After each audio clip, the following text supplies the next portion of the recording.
Hello everyone, welcome again on the learning platform of Super Diamond Knowledge. I also welcome you all guys in the series of solving the previous year question papers of CTET. And in our today's video, we are going to discuss the 30 questions of CDP section of paper 2, December 2018. And we have already discussed the answer key of the common section of paper 1 in our previous videos, and the playlist also created on our YouTube channel naming the previous year question papers of CTET solution and explanation. So I think now we should start our today's topic, that is the CDP section 30 questions. Let's start our today's video.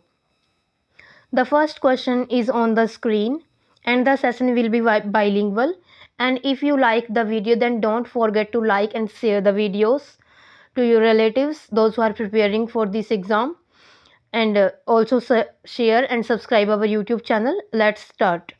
The first question is, the development from central part of the body towards peripheries or extremities denotes the शरीर के केंद्रीय भागों से परिधियों या अग्रांगों की ओर का विकास दर्शाता है।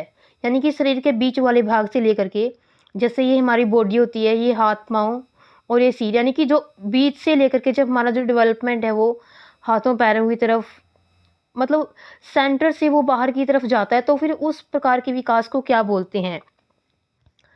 Principles of radiated development, principles of decentralized development, principles of proximo distal development, या फिर प्रिंसिपल ऑफ कैस्केड डेवलपमेंट।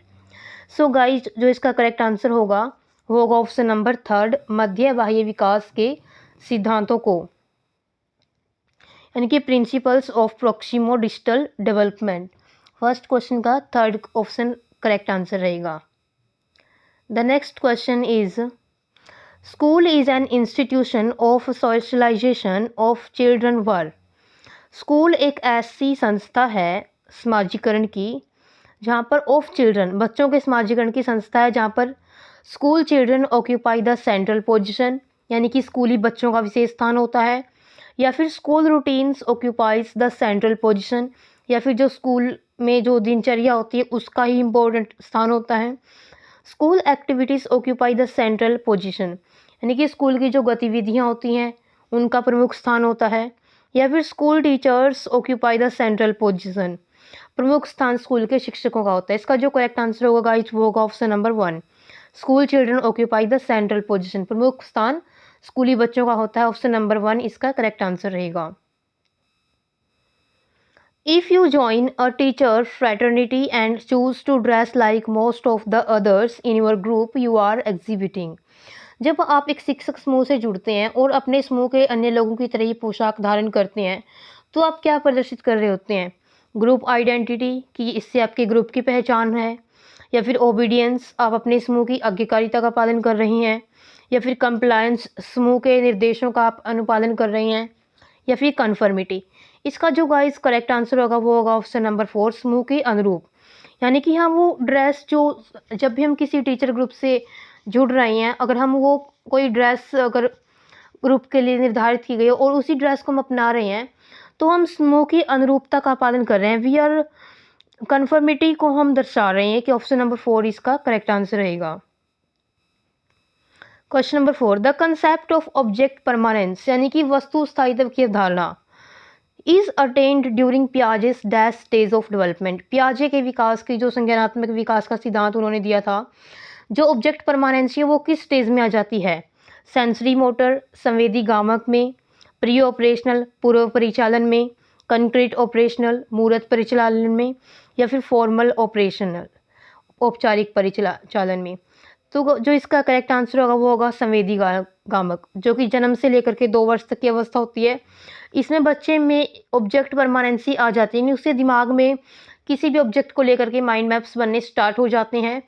जैसे उसकी कोई भी माँ है और वो अपने फेस पे हाथ रख के छिप रही है, तो बच्चे के दिमाग में उसकी माँ का जो चित्र एक प्रकार से वो बना हुआ है, तो ऑब्जेक्ट परमानेंसी वो वहाँ तक आ जाती है जन्म से लेकर के 2 साल की अवस्था तक।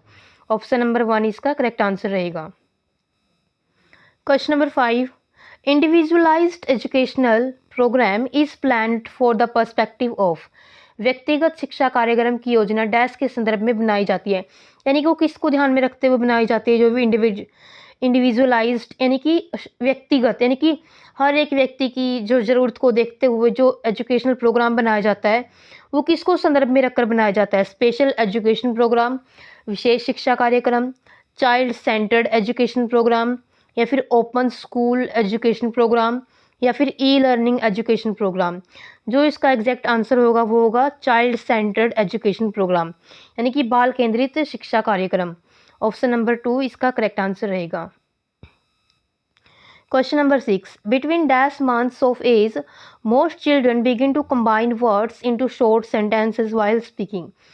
इतने यानी कितने महीनों की आयु में के बीच के जो अधिकांश बच्चे हैं वो शब्दों को मिलाकर छोटे छोटे वाक्यों को बोलना शुरू कर देते हैं?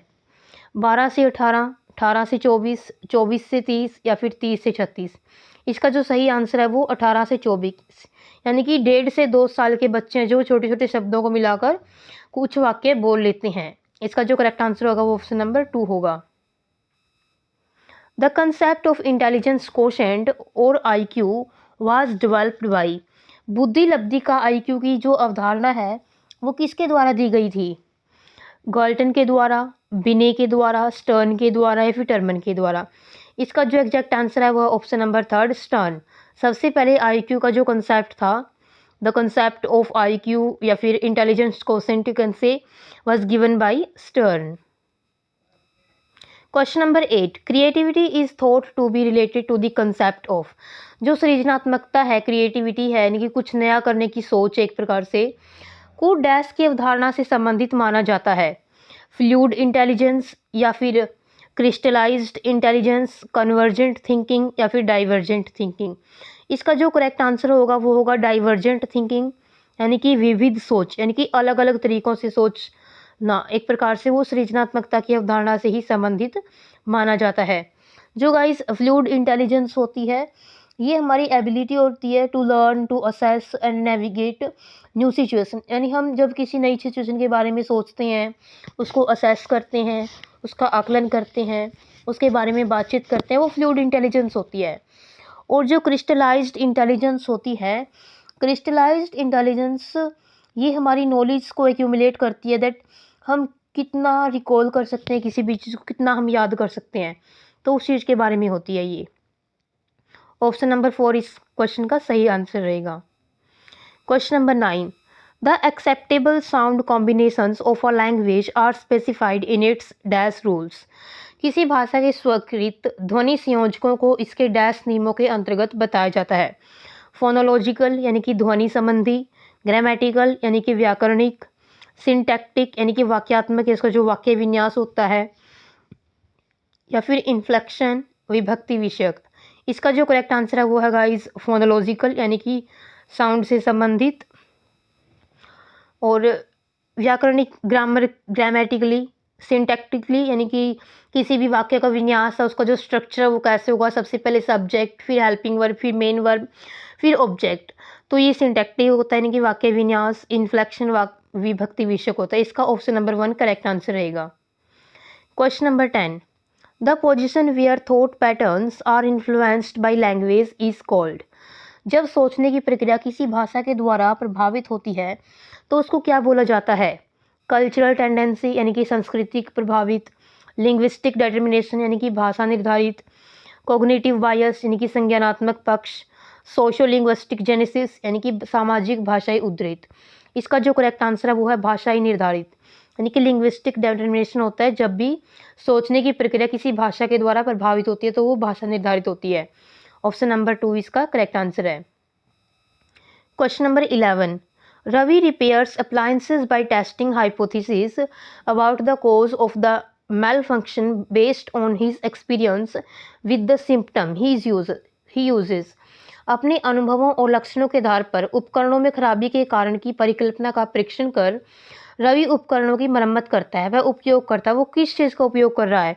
इंसाइट का, यानी कि अंतर्दृष्टि का, एल्गोरिदम्स का, कलन विधि का, मेंटल सेट का, मानसिक दृढ़ता का, या फिर ह्यूरिस्टिक का, अनुमानी विधि का? यानी कि वो अपने अनुभवों और लक्षणों के आधार पर उपकरणों की खराबी के कारण की कोई हाइपोथेसिस का परीक्षण कर रहा है तो वो रवि किस चीज़ का उपयोग कर रहा है, वे ह्यूरिस्टिक मेथड का प्रयोग कर रहे हैं, यानी कि अनुमानी विधि, यानी कि खोज विधि भी इसको बोल सकते हैं। ऑप्शन नंबर 4 इसका करेक्ट आंसर रहेगा। क्वेश्चन नंबर 12 देखिए, Divya often divides the assigned job into small task which she can handle easily C is using.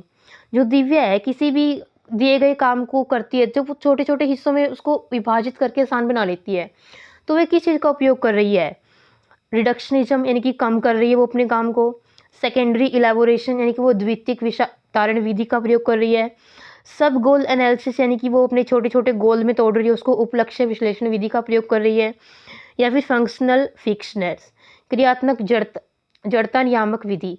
हमको दिख रहा है कि वो किसी भी निर्देशित कार्य को जो भी उसको काम दिया गया है उसको छोटे छोटे हिस्सों में बांट रही है, उसके सब गोल बना रही है ताकि वो आसानी से उसको सोल्व कर सके। तो सब गोल एनालिसिस यानी कि वो उपलक्ष्य विश्लेषण विधि, यानी कि अपने लक्ष्य को छोटे छोटे टुकड़ों में बांट रही है और फिर उस समस्या को वो सोल्व कर रही है। ऑप्शन नंबर 3 इसका करेक्ट आंसर रहेगा। Question number 13, society determines the roles of male and female. पुरुष और महिलाओं की भूमिकाओं का निर्धारण समाज करता है, यह कथन बताता है। This statement articulates gender as an inherent construct, यानी कि लैंगिकता है वो एक अंतर्निहित अवतरण है। Gender as a hereditary endowment, यानी कि लैंगिकता एक आनुवंशिक प्रतिभा है। या फिर gender as an intuitive construct, लैंगिकता एक अंतर्ज्ञानी अवतरण है। या फिर gender as a social construct, लैंगिकता एक सामाजिक अवतरण है। यानी कि पुरुष और महिला की भूमिकाओं का निर्धारण किसके द्वारा हो रहा है, सोसाइटी के द्वारा हो रहा है। Society determines the roles of male and female, तो gender as a social construct, यानी कि जब सोसाइटी डिटरमाइन करती है मेल और फीमेल की रोल्स का, तो वो gender as a social construct, यानी कि लैंगिकता एक सामाजिक अवतरण है। ऑप्शन नंबर 4 इसका करेक्ट आंसर रहेगा। Question number 14, grading, coding, marking and credit accumulation system are some of the examples of. जो ये ग्रेडिंग है, ग्रेड करना, कोड करना, बच्चों की मार्किंग करना, अंकन यानी कि उनको मार्क्स देना, क्रेडिट संचय करना, वो सब किस चीज़ के उदाहरण है। Evaluation procedure of answer sheets of the examination, परीक्षा के उत्तर पत्रों के मूल्यांकन की प्रक्रिया है वो। Symbolising position of children in the class, यानी कि कक्षा में बच्चों की स्थिति की निरूपण विधि है। या फिर depicting the academic progress in report card में अकादमिक प्रगति को दिखाना है। या फिर scoring procedure of assessment of learners achievement.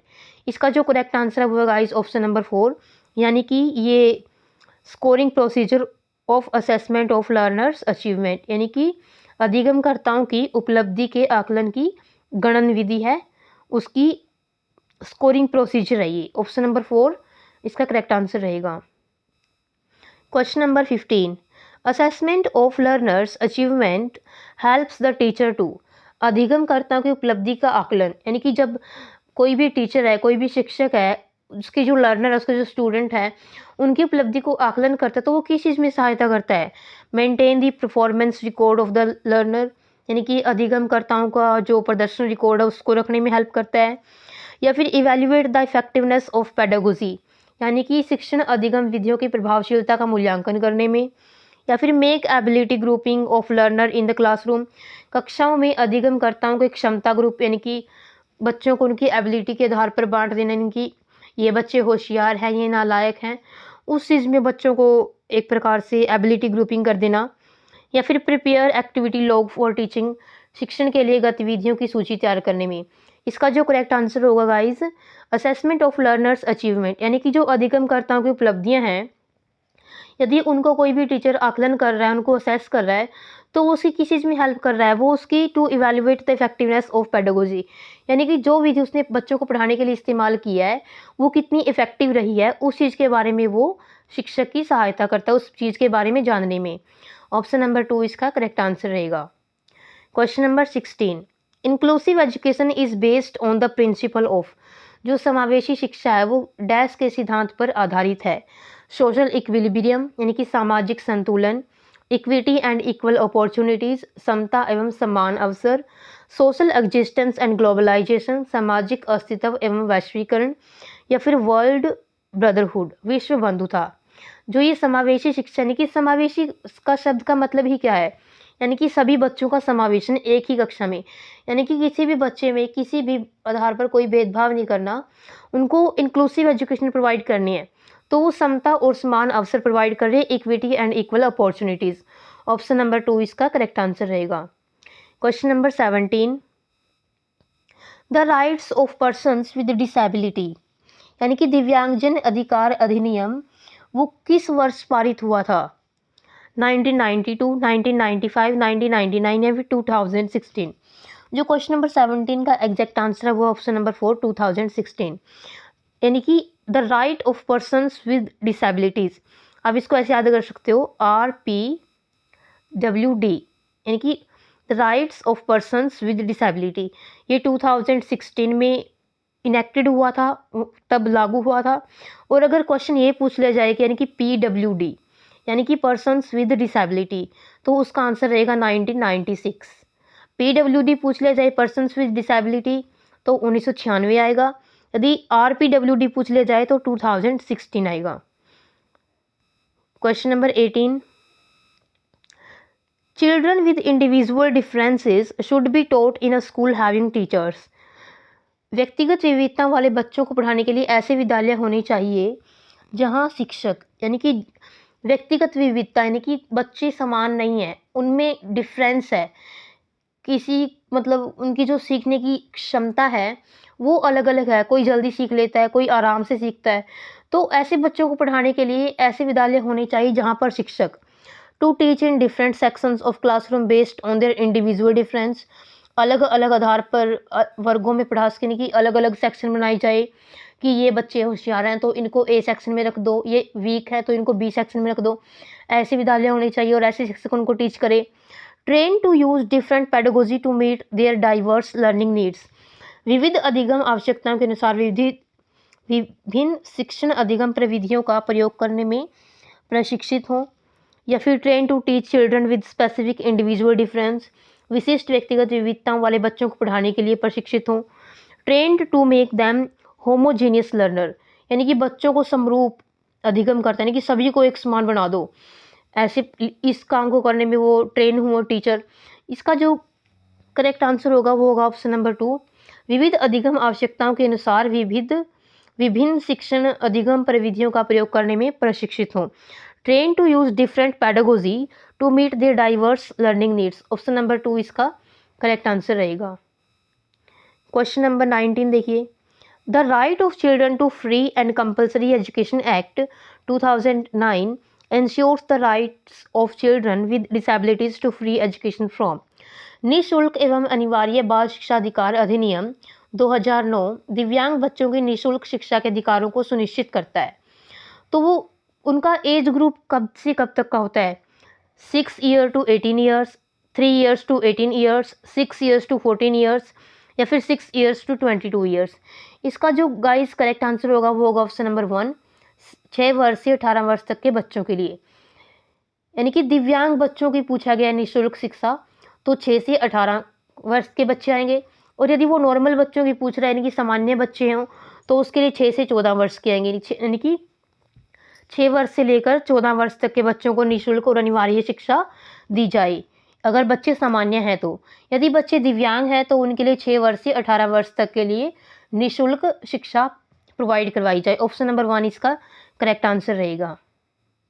Question number 20 देखिए guys, providing teaching learning materials in accessible formats to the diverse learner implies, विविध अधिगमकर्ताओं के लिए सुगम्य स्वरूपों में शिक्षण अधिगम सामग्रियां प्रदान करने का तात्पर्य किस चीज़ से है? Universal inclusive education ethical considerate, यानी कि सार्वभौमिक समावेशी शिक्षा के नैतिक विचार। Universal code of teaching practice, शिक्षण व्यावसायिकता की सार्वभौमिक संहिता। या फिर universal humanistic approach of teaching, शिक्षण के सार्वभौमिक मानववादी दृष्टिकोण। या फिर यूनिवर्सल डिज़ाइन ऑफ लर्निंग, अधिगम की सार्वभौमिक संरचना। इसका जो सही आंसर है वो ऑप्शन नंबर 4, अधिगम की सार्वभौमिक संरचना, यानी कि विविध अधिगमकर्ताओं के लिए, यानी कि जो डाइवर्स लर्नर यानी कि अलग अलग तरीकों से सीखने वाले हैं, उनके लिए सुगम्य स्वरूपों में शिक्षण अधिगम सामग्रियां प्रदान करने का तात्पर्य किस चीज़ से, यानी कि अधिगम की सार्वभौमिक संरचना। ऑप्शन नंबर 4 इसका करेक्ट आंसर रहेगा। Question number 21, dash involves the self awareness and control of cognitive abilities, example planning, reviewing and revising etcetera. स्व जागरूकता यानी कि खुद के प्रति जागरूकता एवं संज्ञानात्मक क्षमताओं का नियंत्रण, जैसे कि प्लानिंग करना, योजना बनाना, समीक्षा करना, प्लानिंग करना, रिव्यू करना, रिवाइज करना। तो किस चीज़ में नहीं था, वो किस चीज़ का पार्ट है? तो गाइज वो मेटाकॉग्निशन का पार्ट है। जब भी बात खुद से आ जाए, यानी कि स्व जागरूकता यानी कि सेल्फ अवेयरनेस, तो वो मेटाकॉग्निशन होती है, खुद का संज्ञान, खुद के प्रति सचेत होना, और उसमें योजना बनाना आ गया, समीक्षा करना और संशोधन करना। तो वो संज्ञान बोध यानी कि मेटाकॉग्निशन का एक पार्ट है। ऑप्शन नंबर 2 इस क्वेश्चन का करेक्ट आंसर रहेगा। Question number 22, when children think to interpret the received information according to their experiences is called. जब बच्चे प्राप्त की गई सूचनाओं की व्याख्या करने के लिए अपने अनुभवों के आधार पर सोचते हैं, तो फिर उसे क्या कहा जाता है? रिफ्लेक्टिव थिंकिंग, प्रतिक्रियावादी सोच, यानी को प्रतिक्रिया कर रहे, रिफ्लेक्शन दे रहे किसी भी चीज़ पर। क्रिएटिव थिंकिंग, सृजनात्मक सोच, या फिर एब्स्ट्रैक्ट थिंकिंग, या फिर अमूर्त सोच। कंक्रीट थिंकिंग यानी कि मूर्त सोच। यानी कि जब बच्चों को प्राप्त की गई सूचना की व्याख्या करने के लिए अनुभवों के आधार पर, यानी कि जो उन्होंने रियलाइज कर चुके हैं, वो एक्सपीरियंस कर चुके हैं, यानी कि वो मूर्त है उनके सामने, कंक्रीट है, तो वो मूर्त सोच को उसको कहा जाता है कंक्रीट थिंकिंग। ऑप्शन नंबर 4 इस क्वेश्चन का करेक्ट आंसर रहेगा। एब्स्ट्रैक्ट होता है जो चीज़ उनके सामने नहीं है, वो उसको इमेजिनेशन में याद करके कोई भी चीज़ को सॉल्व कर रहे हैं, उसको इंटरप्रेट कर रहे हैं, तो वो चीज़ अमूर्त होती है, एब्स्ट्रैक्ट, जो उनके सामने नहीं है। और मूर्त वो होती है जो उनके सामने है, उसको एक्सपीरियंस कर सकते हैं, अनुभव हो चुका है उनको उस चीज़ का, तो वो मूर्त सोच होती है, यानी कंक्रीट थिंकिंग। ऑप्शन नंबर 4 इसका करेक्ट आंसर है। Question number 23, teaching learners at varying levels of difficulty based on the ability of individual learner is known as. अधिगमकर्ताओं को व्यक्तिगत क्षमता के आधार पर उनकी कठिनाइयों के विभिन्न स्तरों को ध्यान में रखते हुए पढ़ाने की विधि को क्या कहा जाता है? डिफ्रेंशिएटेड इंस्ट्रक्शन यानी कि विभेदी अनुदेशन, सिलेक्टिव इंस्ट्रक्शन चयनित अनुदेशन, प्रेसिजन टीचिंग सटीक शिक्षण, एररलेस इंस्ट्रक्शन त्रुटिहीन अनुदेशन। इसका जो करेक्ट आंसर होगा वो होगा विभेदी अनुदेशन, यानी कि डिफ्रेंशिएटेड इंस्ट्रक्शन। अधिगमकर्ताओं को व्यक्तिगत क्षमता के आधार पर उनकी कठिनाइयों के विभिन्न स्तरों को ध्यान में रखते हुए पढ़ाना, यानी कि उनकी नीड के अकॉर्डिंग उनको पढ़ाना, यानी कि अगर बच्चा वीक है तो उसको उसके लेवल का काम करवाना, उसके लेवल की उसको टीचिंग करना, तो वो होता है डिफ्रेंशिएटेड इंस्ट्रक्शन, विभेदी अनुदेशन। ऑप्शन नंबर 1 इसका करेक्ट आंसर रहेगा। Question number 24, maintenance is the specific stage of learning which is antecedent to dash stage of learning. Acquisition, अधिग्रहण, मोटिवेशन, अभिप्रेरण, इंडिपेंडेंट, आत्मनिर्भरता, या फिर जनरलाइजेशन, सामान्यीकरण। जो ये प्रतिपालन अधिगम का एक विशिष्ट चरण है, जो अधिगम के डैश चरण का पूर्ववर्ती है, यानी कि उससे पहले आता है, तो उसका जो करेक्ट आंसर है वो जनरलाइजेशन, सामान्यीकरण। सामान्यीकरण से पहले आता है जो ये प्रतिपालन है। मेंटेनेंस है जो वो जनरलाइजेशन से पहले आता है, और ये लर्निंग का एक बड़ा ही स्पेसिफिक स्टेज है। Is a specific stage of learning. Learning यानी कि कुछ सीखना, अनुभव के द्वारा अपने व्यवहार में परिवर्तन करने को अधिगम बोलते हैं। और जो सामान्यीकरण है, प्रतिपालन सामान्यीकरण का पूर्ववर्ती है। ऑप्शन नंबर 4 इसका करेक्ट आंसर रहेगा। Question number 25, Zajonc believes that cognition and emotion are. Zajonc का मानना है कि संज्ञान और भाव डैश होते हैं। ज़ेज़ोंग के अगर अकॉर्डिंग मानना आ जाए कि वो क्या मानते हैं संज्ञान और भाव को, तो वो इनको एक दूसरे से स्वतंत्र मानते हैं, यानी कि वो एक दूसरे को बिल्कुल भी प्रभावित नहीं करते। अगर झंझोंक आया है तो ज़ेज़ोंग, तो वो एक दूसरे को प्रभावित नहीं करते, वो इंडिपेंडेंट यानी कि एक दूसरे से आज़ाद हैं। और अगर और किसी के भी अकॉर्डिंग पूछ ले जाए तो ये इंटररिलेटेड यानी कि अंतर संबंधित है, इनका आपस में संबंध है। बट बात ज़ेज़ोंग की हुई है तो वो इनको स्वतंत्र मानते हैं। ऑप्शन नंबर 2 इसका करेक्ट आंसर रहेगा। Question number 26, a teacher is teaching children by demonstration of a task to correct the performances of an already learned task. He is using dash method of teaching. पहले सीखे हुए कार्यों में सुधार लाने के लिए शिक्षक बच्चों को प्रदर्शन देकर सिखा रहा है, यानी कि कुछ डेमोन्स्ट्रेट कर रहा है, कुछ दिखा रहा है, प्रदर्शन देकर सिखा रहा है। वह शिक्षण की डैश विधि का प्रयोग कर रहा है। इमिटेशन यानी कि बच्चों को अनुकरण करने के लिए बोल रहा है कि जैसा वो कर रहा है बच्चे उसको कॉपी करे। ऑब्जर्वेशन यानी कि अवलोकन विधि, या फिर करेक्शन यानी कि संशोधन, या फिर मॉडलिंग यानी कि प्रतिरूपण। तो इसका जो करेक्ट आंसर होगा वो होगा ऑप्शन नंबर 4 प्रतिरूपण, यानी कि एक प्रकार से वो मॉडलिंग कर रहा है, उनको प्रदर्शन देकर सिखा रहा है।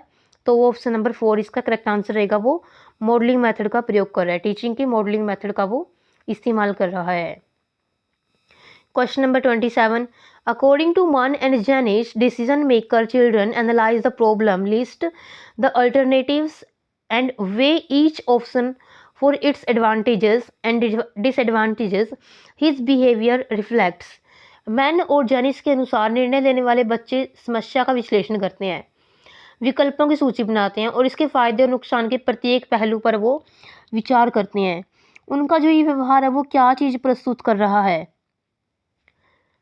वो सर्विलियंस है यानी कि वो चौकस हैं, या फिर वो विजिलेंट है, सतर्क हैं, आउटगोइंग निवर्तमान है, ऑटोक्रेटिक निरंकुश है। क्वेश्चन नंबर 27 का जो गाइज करेक्ट आंसर होगा वो होगा ऑप्शन नंबर 2, यानी कि वो सतर्क हैं, दे आर विजिलेंट।